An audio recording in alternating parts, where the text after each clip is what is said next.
ফকির যদি ভিক্ষা চাওয়ার সময় একটি কথা বলে ফেলে, এই কথাটা বলার সঙ্গে সঙ্গে আপনি ফকিরকে কখনোই খালি হাতে ফেরত দিবেন না। যদি তারা ভিক্ষা চাওয়ার সময় কথাটা কোনোভাবে বলে ফেলে, আপনি তাকে অবশ্যই কিছু দিবেন যদি আপনার সামর্থ্য থাকে। তাকে না দিয়ে আপনি কখনো বিরত থাকবেন না।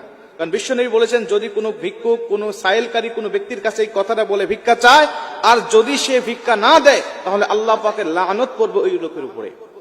ও না দেওয়ার কারণে তার উপর লানত পড়বে, সে গুনাহগার হবে, সে পাপী হবে।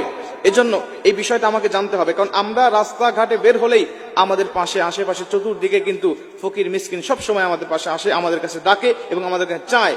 আমাদের কাছে চাওয়ার সময় এই কথাটা অনেক ফকির আমাদের কাছে বলে ফেলে। আমরা অনেক মানুষ আছি তাদেরকে দেই না, বরং দেই না তো অনেক মানুষ আছে তাদেরকে এতটা কষ্ট দিয়ে কথা বলে, যে কষ্ট পাওয়ার পরে অনেক ফকির আছে যারা প্রকৃতপক্ষেই অভাবী, যারা খুব কষ্টে পড়ে, দুঃখে পড়ে আসছে, মানুষের কাছে হাত পাচ্ছে। এদের কাছে যখন কোনো মানুষ গালমন্দ করে কোনো কথা বলে, তারা দু চোখ দিয়ে শুধু পানি বেয়ে ছেড়ে দেয়, কিছুই করতে পারে না। আমাদের সমাজে অনেক মানুষ আছে যারা প্রকৃতপক্ষেই পেটের দায় তারা ভিক্ষা করে। অনেক মানুষ আছে যারা এটাকে বিজনেস করে নিয়েছে, যারা